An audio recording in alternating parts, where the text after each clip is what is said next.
Assalamualaikum warahmatullahi wabarakatuh. Perkenalkan, nama saya Lia Cahrani Dewi dari kelas B dengan NPM 100.521.089. Di sini saya akan menjelaskan mengenai memahami fenomena body shaming terhadap psikologis pada remaja perempuan.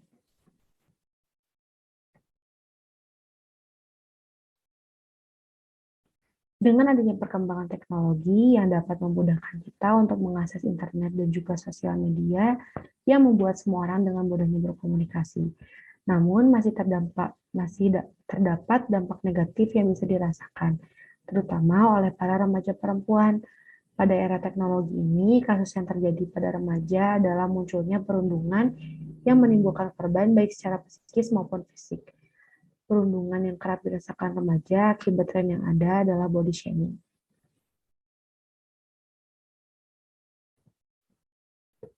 Bagi remaja, untuk menyesuaikan diri dengan peer group atau kelompok teman sebayanya lebih penting daripada individualitas itu sendiri. Hal tersebut dikemukakan oleh Sandrock. Pola pikir remaja pun mulai terpengaruhi dengan adanya standar-standar kecantikan yang ada di masyarakat. Mereka yang memiliki penampilan yang menarik dan masuk ke dalam standar kecantikan yang ada di masyarakat, cenderung akan membuat kelompoknya sendiri dengan orang-orang yang mereka anggap memiliki kesamaan secara fisik.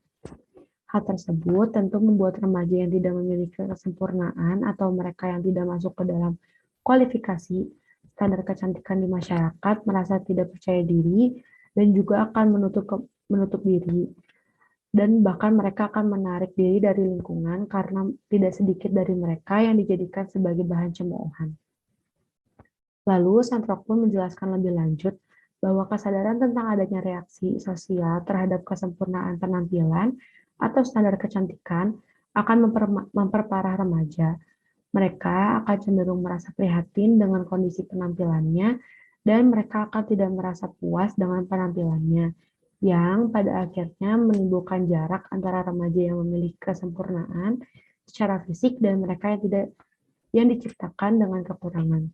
Situasi tersebut terjadi karena menganggap bahwa fisik yang bagus adalah parameter keberhasilan dan juga popularitas.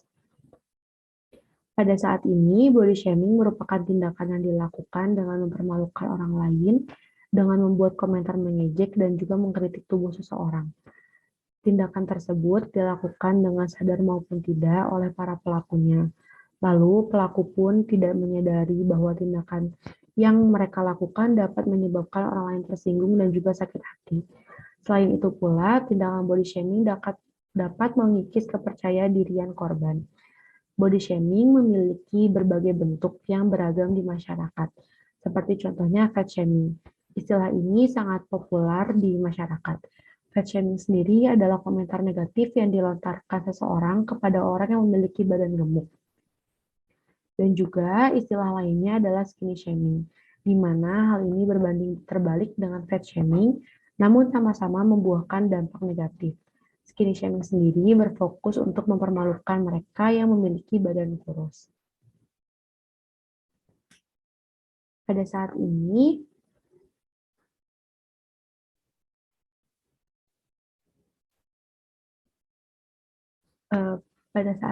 body shaming menggunakan kata-kata yang menyakiti seseorang yang dilakukan oleh masyarakat. Hal tersebut tidak menutup kemungkinan bahwa kekerasan ini bisa dilakukan oleh laki-laki, namun tetap dominannya dilakukan oleh perempuan.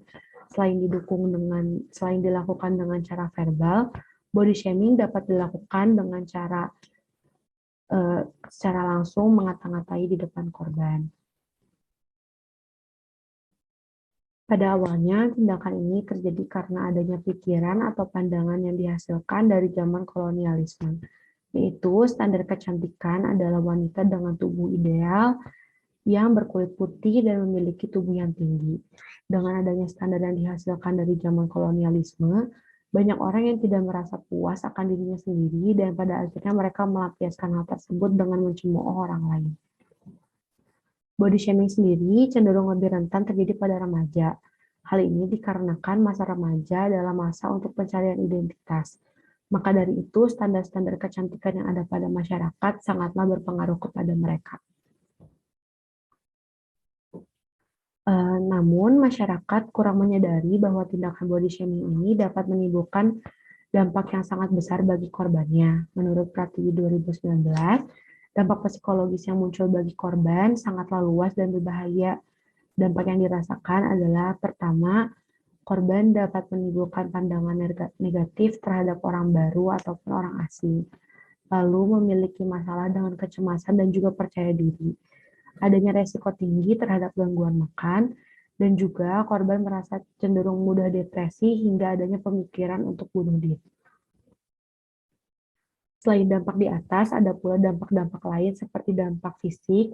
Mereka akan berbondong-bondong melakukan diet yang ketat, hingga pada akhirnya kesehatan fisik mereka pun menurun. Hal tersebut mereka lakukan untuk memenuhi standar kecantikan yang ada di masyarakat. Dengan itu dapat mengganggu psikis pada korbannya, seperti gangguan makan di antara lainnya, seperti bulimia nervosa dan juga binge eating atau yang lain sebagainya. Lalu gangguan lain yang dapat dirasakan adalah depresi dan juga rasa malu, sehingga memunculkan ketidakpercayadirian. Suatu bentuk pencegahan terjadinya body shaming di masyarakat, terutama di kalangan remaja, adalah psikoedukasi. Psikoedukasi sendiri adalah sebuah tindakan intervensi psikologis individu maupun kelompok yang bertujuan untuk mengobati dan mengurangi adanya tindakan perilaku adaptif.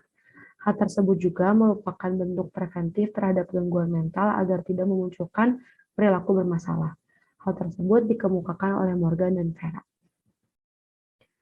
Kesimpulan yang dapat ditarik dari pembahasan saya adalah body shaming merupakan tindakan yang dilakukan dengan mempermalukan orang lain dengan membuat komentar mengejek dan juga mengkritik tubuh seseorang. Hal tersebut tentu menimbulkan dampak bagi para korban yang mengalami body shaming. Dampak psikologis yang timbul dari body shaming adalah membuat para korban memiliki pandangan negatif kepada orang baru dan juga memiliki kecemasan sehingga membuat kepercayaan diri mereka menurun drastis. Bahkan dari adanya tindakan ini dapat menyebabkan para korban mengalami depresi berat hingga akhirnya timbul pemikiran untuk melakukan tindakan bunuh diri. Selain adanya dampak psikologis, ada pula dampak fisik. Para korban akan berbondong-bondong melakukan diet ketat yang pada akhirnya membuat kesehatan fisik mereka melemah. Dengan melakukan diet ketat pun mereka bisa terganggu gangguan makan seperti bulimia nervosa, binge eating, dan lain sebagainya. Lalu ada bentuk pencegahan yang dapat dilakukan adalah dengan adanya psikoedukasi, sebuah bentuk intervensi di mana individu maupun kelompok dengan tujuan mengobati atau mengurangi adanya tindakan perilaku adaptif. Hal ini bisa menjadi salah satu bentuk preventif terhadap gangguan mental, sehingga tidak memunculkan perilaku bermasalah. Sekian dari saya, terima kasih. Wassalamualaikum warahmatullahi wabarakatuh.